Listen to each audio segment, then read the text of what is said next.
The snow fell in thick, silent sheets across the Wyoming highway, turning the world into a blur of white and gray. Marcus Webb gripped the steering wheel of his old Ford pickup, squinting through the windshield as the wipers fought a losing battle against the blizzard Christmas Eve. Of all the nights to be driving back from town, he was about to reach for his coffee thermos when he saw it, a dark shape huddled against the guardrail. Barely visible through the storm, Marcus slowed the truck, his heart picking up speed. Out here, 40 miles from the nearest town, nothing good came from finding someone on the side of the road in a blizzard. The figure didn't move. Marcus pulled over, leaving the engine running and the hazards flashing. He grabbed his heavy coat from the passenger seat and stepped out into the brutal cold. The wind cut through him immediately, stealing his breath. "Hey," he called out, trudging through the ankle-deep snow. "You all right?" The figure shifted, a young man, maybe 18 or 19, curled into himself with nothing but a thin jacket and a soaked backpack. His lips were blue, his dark hair plastered to his forehead. "Jesus Christ," Marcus breathed, dropping to his knees beside him. "Kid, can you hear me?" The young man's eyes fluttered open, beautiful hazel eyes that held more pain than any teenager should carry. He tried to speak, but his teeth were chattering too hard. Marcus didn't hesitate. He pulled the kid up, practically carrying him through the snow to the warmth of the truck. Inside, he cranked the heat to maximum and wrapped his own coat around the shivering young man. "What's your name?" Marcus asked, his voice gentle, despite his racing heart. "Ethan," the kid managed through chattering teeth. "Ethan Rivers." "Well, Ethan Rivers, you picked a hell of a night to go walking." "I'm Marcus. We're gonna get you somewhere warm, okay?" Ethan nodded, pulling the coat tighter around himself. In the dashboard light, Marcus could see he was even younger than he'd first thought, maybe just 18. With delicate features and long eyelashes that cast shadows on his pale cheeks, Marcus put the truck in gear and started. The silence stretched between them, broken only by Ethan's gradually slowing shivers. "Thank you," Ethan finally whispered, his voice hoarse. "You didn't have to stop." "Course I did," Marcus replied, keeping his eyes on the barely visible road. Nobody deserves to freeze to death on Christmas Eve. The Webb Ranch peered through the snow like something from a postcard, a sprawling two-story house with warm light glowing in the windows, a red barn standing proud against the storm, and miles of fencing disappearing into the white landscape. Marcus helped Ethan inside, his strong arm steadying the younger man's unsteady steps. The house smelled like pine and cinnamon, and a fire crackled in the stone fireplace. "Sit," Marcus ordered, pointing to the leather couch closest to the fire. "I'll get you some dry clothes and hot coffee." Ethan sank into the couch, his whole body still trembling. He looked around the living room, rustic wood beams overhead, family photos on the mantel, a small Christmas tree in the corner with handmade ornaments. It felt like a home, a real home, something Ethan hadn't had in a long time. Marcus returned with an armful of flannel and denim. "Bathrooms down the hall? Get changed, then we'll talk." 20 minutes later, Ethan emerged, wearing clothes that were comically too big on his slender frame. Marcus's flannel shirt hung off his shoulders, and he'd had to roll the jeans up several times. But he was dry, and color was returning to his face. Marcus handed him a steaming mug of coffee. Their fingers brushed for just a second, and something electric passed between them, something neither of them acknowledged, but both felt deep in their chests. "Thank you," Ethan said again, wrapping his hands around the mug. "Really, you saved my life." Marcus settled into the armchair across from him, studying the young man with concerned blue eyes. At 34, Marcus had seen his share of trouble. But something about Ethan's haunted expression made his protective instincts kick into overdrive. "You want to tell me what you were doing out there?" Marcus asked, his voice careful. "Running from something?" Ethan stared into his coffee, his jaw working. When he finally spoke, his voice was barely above a whisper. "What? Someone?" "I was running from someone." The story came out slowly, painfully, like pulling thorns from a wound. Ethan had grown up in a small town in Montana. Football star. Popular kid. The perfect son his parents had always wanted. Until 6 months ago, when he'd made the mistake of telling them the truth. I told them I was gay, Ethan said, his voice cracking. I thought they'd understand, that they'd love me anyway. Marcus's expression darkened. They didn't. My dad said I was going to hell. My mom cried like I'd died. Ethan laughed bitterly, wiping at his eyes. They sent me to this camp. Conversion therapy, they called it. Like I was broken. Like I needed fixing. The words hung in the air, heavy and painful. Marcus felt his hands curl into fists, anger burning in his chest for parents who could hurt their own child this way. I ran, Ethan continued. 3 days ago, hitchhiked south, trying to get to Denver. There's a shelter there for LGBTQ plus kids. But the guy who picked me up today, he started saying things, putting his hand on my leg. I told him to stop, and he got angry. Threw me out in the middle of nowhere. Ethan's voice broke completely then, and tears spilled down his cheeks. I'm sorry. I shouldn't be telling you all this. You'd probably think I'm disgusting too, stop. Marcus's voice was firm but gentle. He moved from his chair to sit beside Ethan on the couch, close enough that their knees almost touched. Don't ever apologize for who you are. You hear me? There's nothing wrong with you. Ethan looked up, those hazel eyes swimming with tears. You don't think I'm broken? No. Marcus held his gaze, something fierce and protective blazing in his blue eyes. You're perfect exactly as you are. The moment stretched between them, charged with an emotion neither could name yet. Something was shifting, settling into place like puzzle pieces, finding their home. That night, Marcus set Ethan up in the guest room, cozy space, with quilts his grandmother had made, and a window, overlooking the snow-covered fields. Stay as long as you need, Marcus said from the doorway. We'll figure things out in the morning. Why are you being so nice to me? Ethan asked, sitting on the edge of the bed. You don't even know me. Marcus was quiet for a long moment. Because somebody should have been nice to you a long time ago. And because... He paused, then smiled softly. Because it's Christmas Eve, and nobody should be alone? After Marcus left, Ethan lay in the comfortable bed, staring at the ceiling. For the first time in months, he felt safe. And for the first time in his life, he felt seen, in his own room down the hall. Marcus lay awake too, thinking about the beautiful, broken young man sleeping under his roof. Thinking about those hazel eyes and that brave, trembling voice, thinking about feelings he'd kept buried for 34 years. Christmas morning dawned clear and bright. The world transformed into a glittering wonderland of white. Ethan woke to the smell of coffee and bacon, and for a confused moment, he thought he was dreaming. Then he remembered the blizzard, the rescue, Marcus Webb, and his impossibly kind eyes. Ethan pulled on Marcus's borrowed clothes and made his way downstairs, following the sounds and smells to a large country kitchen. Marcus stood at the stove, flipping pancakes with the ease of someone who'd done it 1,000 times. He turned when he heard Ethan, and his face lit up with a smile that made Ethan's heart skip. Merry Christmas, Marcus said. Hope you're hungry. They ate together at the worn wooden table, and it felt so normal, so domestic, that Ethan's chest ached with longing. This was what family was supposed to feel like. This warmth, this ease, this sense of belonging. So, Marcus said, pouring them both more coffee, I've been thinking. You said you were heading to Denver? Ethan nodded, his appetite fading. Yeah, there's that shelter.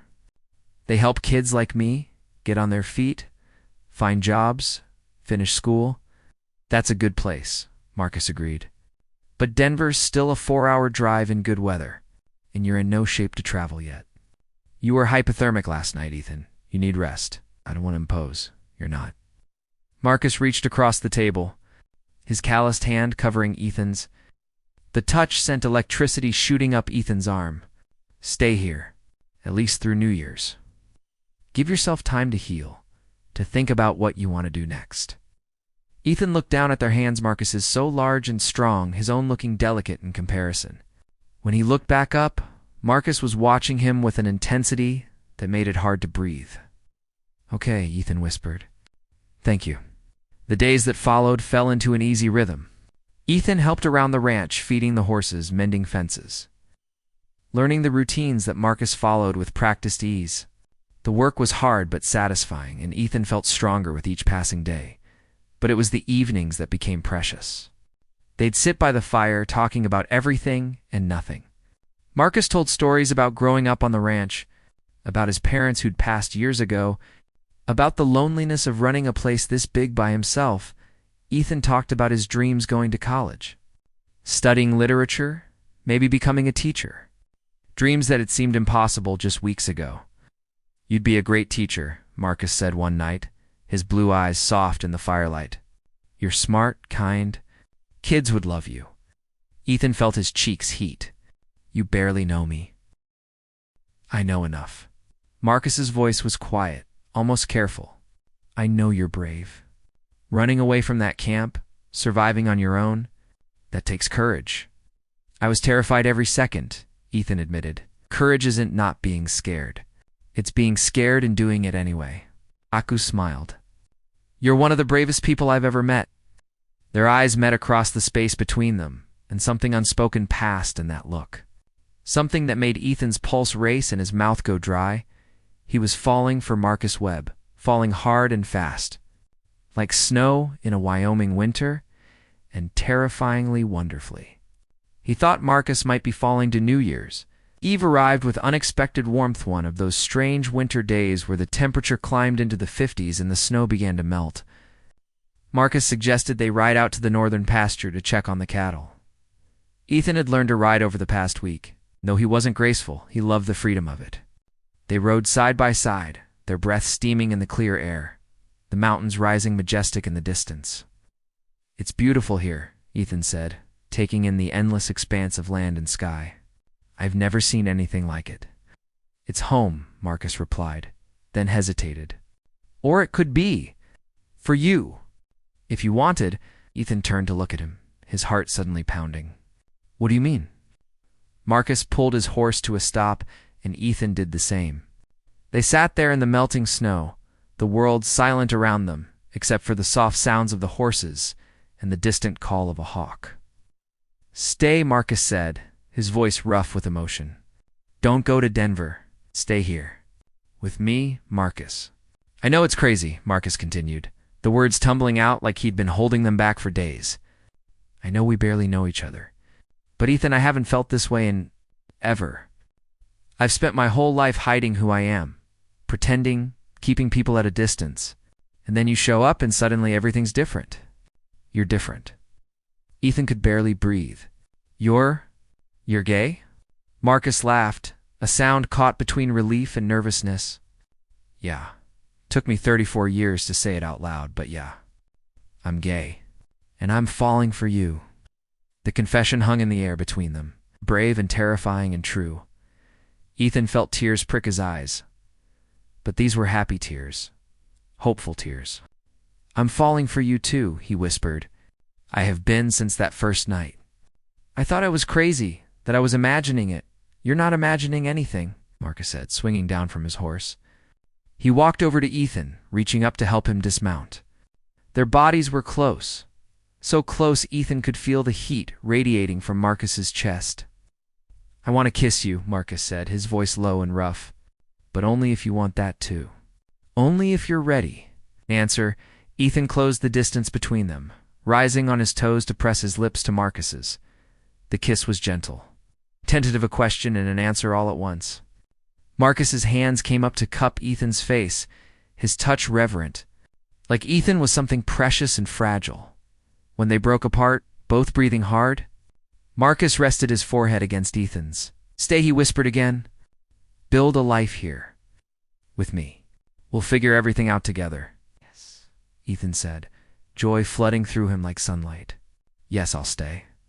They spent New Year's Day making plans. Marcus showed Ethan the books for the ranch, explaining the business side of things.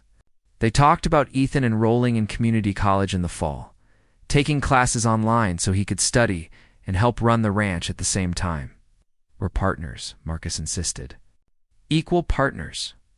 This is your home now, Ethan, not just a place you're staying." That word home made Ethan's eyes sting with grateful tears. But not everything was easy. Late one night, Ethan woke from a nightmare, gasping and disoriented. In his dream, his father had found him, dragged him back to that terrible camp. He stumbled out of bed, his heart racing, and found Marcus in the kitchen, reading by lamplight. "Hey," Marcus said, immediately concerned. "What's wrong?" "Bad dream," Ethan managed, wrapping his arms around himself. "Sorry, I didn't mean to wake you. You didn't come here." Marcus opened his arms, and Ethan went to him without hesitation. Letting Marcus pull him into a warm embrace, they stood like that for a long time, Marcus's strong arms around Ethan, one hand stroking gently through his hair. "They can't hurt you here," Marcus murmured. "I won't let them." "You're safe, Ethan. You're home." Ethan pressed his face against Marcus's chest, breathing in the scent of hemwood smoke and coffee and something uniquely Marcus. "I've never had anyone fight for me before," he whispered. "Well, you do now." Marcus pulled back just enough to look at Ethan, his blue eyes fierce with emotion. "You have me, and I'm not going anywhere." January turned to February, and the hard Wyoming winter gave way to the first hints of spring. The ranch came alive with new calves, and Ethan threw himself into the work with enthusiasm that made Marcus's heart swell with pride. They fell into a beautiful domestic rhythm mornings, spent working the ranch. Afternoons with Ethan studying at the kitchen table while Marcus handled paperwork. Evenings by the fire where they'd talk and read and steal kisses that grew longer and deeper with each passing day. Their relationship deepened too. Moving beyond those first tentative touches to something solid and real, they learned each other's rhythms, each other's fears and dreams. Marcus taught Ethan about the ranch, about reading the weather and understanding the land. Ethan taught Marcus about opening up, about letting someone in, about being truly seen. One evening in late February, they sat on the porch watching the sunset paint the mountains gold and pink. Marcus had his arm around Ethan, who was tucked against his side, and everything felt perfect. "I never thought I'd have this," Ethan said softly. "A home, someone who loves me, a future that doesn't feel like running."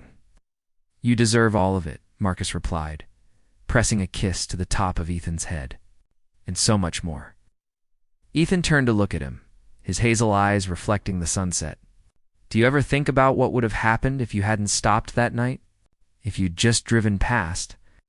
"All the time," Marcus admitted, "and it terrifies me, because I can't imagine my life without you now." "You're it for me, Ethan. You're my person." "You're mine too," Ethan whispered, reaching up to trace Marcus's jaw with gentle fingers. "My cowboy who saved me." "You saved me too," Marcus said, catching Ethan's hand and pressing a kiss to his palm. "I was just going through the motions before you. Living, but not really alive. You changed everything." They kissed as the sun set behind the mountains, and it felt like a promise of today, tomorrow, and all the days to come. Spring arrived in earnest, and with it came changes. Ethan enrolled in online classes at the community college, studying English literature and education. Marcus expanded the ranch operations, taking on more cattle, and even starting a small horse breeding program. They worked side by side, building not just a business but a life. A future. One morning in early April, Marcus came in from feeding the horses to find Ethan at the kitchen table, staring at his laptop with an expression Marcus couldn't quite read. "What's wrong?" Marcus asked, concern immediately flooding through him. Ethan looked up, and Marcus saw he was crying, but he was also smiling. "My brother found me on social media. He sent me a message." Marcus's protective instincts flared. "What did it say?" He said. Ethan's voice caught. "He said he's sorry. That he should have stood up for me when Mom and Dad kicked me out. That he misses me, and he's proud of who I am." "That's good, isn't it?" Marcus said carefully, sitting down beside him. "Yeah, it is." Ethan wiped at his eyes. "He wants to visit, to meet you. He says he wants to know the person who made me smile again."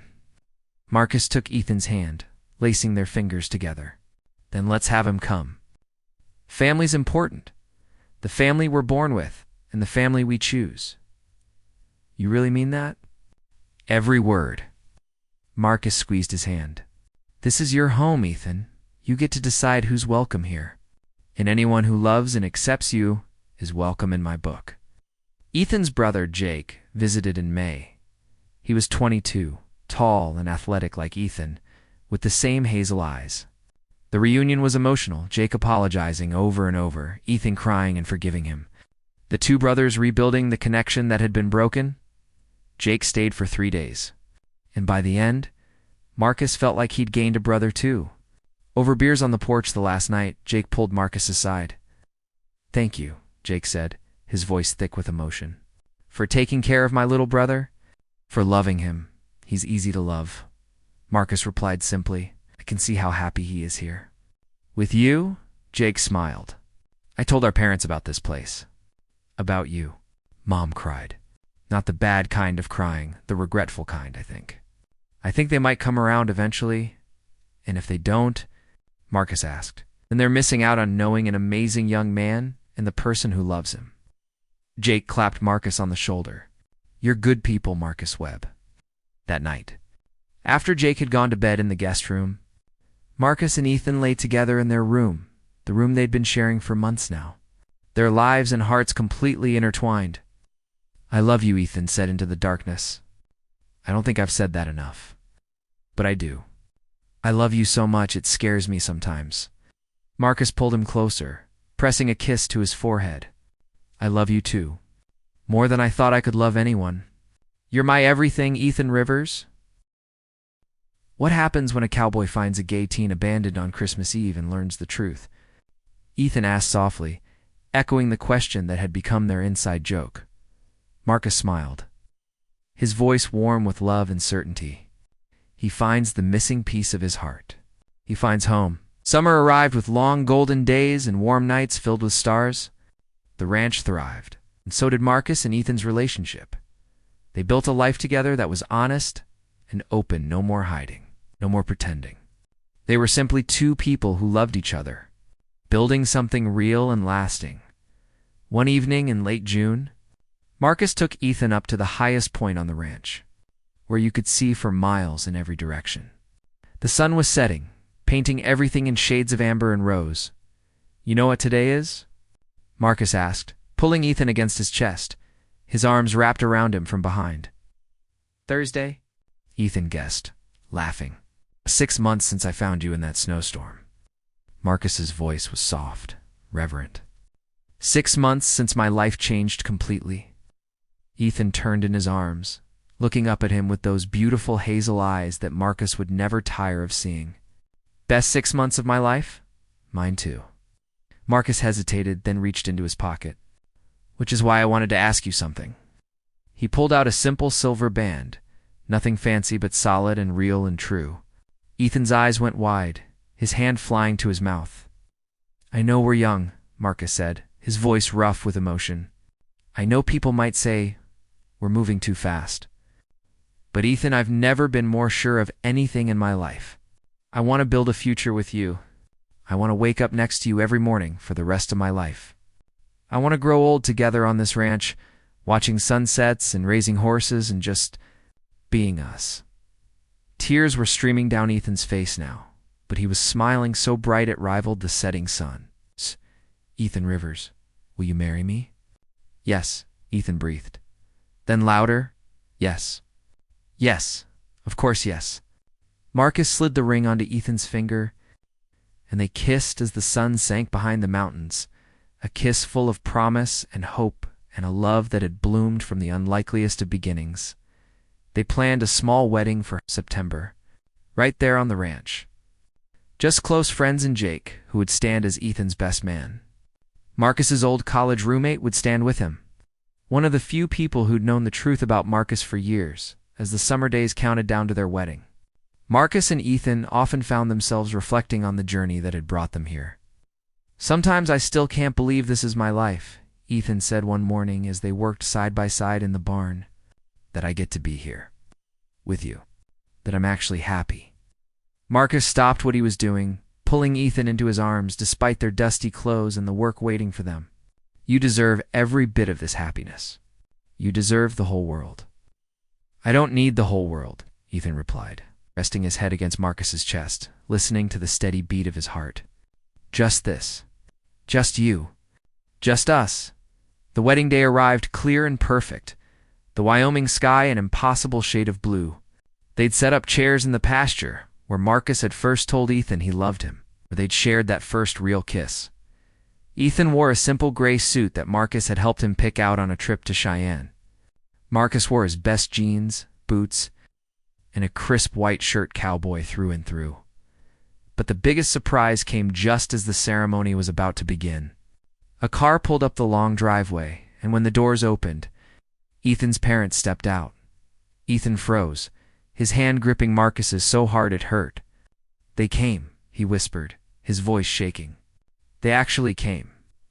His mother approached first, tears streaming down her face. "Ethan, baby, I am so sorry. We were wrong, so wrong. And if you'll let us, we'd like to be part of your life. Part of this beautiful life you've built." Ethan looked at Marcus, uncertainty written all over his face. Marcus squeezed his hand, offering silent support. Whatever Ethan decided, Marcus would stand beside him. "You hurt me," Ethan said, his voice steady despite the tears. "You made me feel like there was something wrong with me." "I know," his father said, stepping forward. "And I'll spend the rest of my life making that up to you if you'll let me. You're our son. We love you, and we're so proud of the man you've become." The ceremony had to wait while Ethan hugged his parents, while tears were shed and forgiveness offered. It wasn't perfect, there would be healing to do, conversations to have, but it was a start. When they finally stood before the small gathering of loved ones, when Marcus and Ethan exchanged vows they'd written themselves, there wasn't a dry eye in the crowd. "I promise to love you through every season," Ethan said, his voice clear and strong. "To build this life with you, one day at a time. To never take for granted the gift of being seen and loved for exactly who I am." "I promise to be your home," Marcus replied, his rough voice thick with emotion. "To protect you, support you, and stand beside you through everything life brings. To love you not in spite of our differences, but because of them. To grow old with you right here on this land we both love." They kissed as husband and husband, and their guests cheered and cried and celebrated. A love that had bloomed from the darkest of circumstances into something radiant and true. That night, after the guests had left and the stars were blazing overhead, Marcus and Ethan sat on their porch now, in their home, starting their married life. What happens when a cowboy finds a gay teen abandoned on Christmas Eve and learns the truth? Ethan asked, repeating their favorite question one more time. Marcus pulled his husband close, pressing a kiss to his temple. He learns that love can find you in the most unexpected places. That family isn't always the one you're born into, but the one you choose. That being brave enough to be yourself is the greatest gift you can give the world. And Ethan prompted, smiling, and he gets his happily ever after. Marcus finished, his voice full of love and certainty. With the most amazing man he's ever met. Ethan tilted his face up for a kiss. And in that moment, under the Wyoming stars, surrounded by the land they loved and the life they'd built together, everything was perfect. Epilogue. 2 years later, the ranch had grown. Where once there'd been just Marcus working alone, there were 2 full-time hands and seasonal help during calving season. The horse breeding program had taken off, with buyers coming from 3 states over to see Marcus and Ethan's stock. But the biggest change was the small addition they'd built onto the house and nursery. "He's finally asleep," Ethan whispered.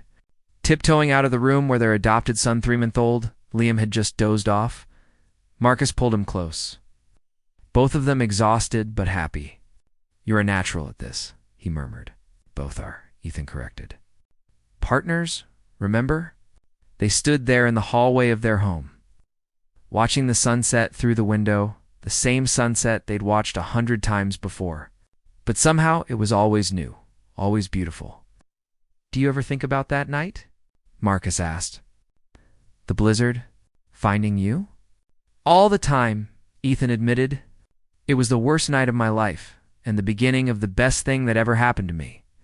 "Same," Marcus said, pressing a kiss to the top of his head. From the nursery came a soft cry, and they both smiled. "I'll get him," Ethan said. "You start dinner?" "Deal." As Ethan disappeared into the nursery and Marcus headed to the kitchen, he thought about how far they'd come. Two broken people who'd found each other in a snowstorm and built something beautiful from the pieces. This was what love looked like, not perfect, but real. Not easy, but worth it. A daily choice to show up, to be present, to build something together. This was their gay love story. Their heartfelt romance, their journey to emotional connection and acceptance. It was messy and beautiful and absolutely, perfectly theirs. And as Marcus started dinner, listening to Ethan singing softly to their son in the next room, he knew with absolute certainty that he'd found his forever. The end. Did this story make your heart flutter? Comment part 2 if you want to see more of Marcus and Ethan's journey, maybe their life as new parents, or a visit from Ethan's family, or how they help another LGBTQ+ teen in need. Like if you believe in love that heals and transforms. Subscribe for weekly heartfelt gay romance stories that celebrate love, acceptance, and finding your people. What was your favorite moment? Drop it in the comments. I read every single one, and your feedback helps me create more stories you'll love. Remember, your story matters. You matter. And there's someone out there who will love you exactly as you are.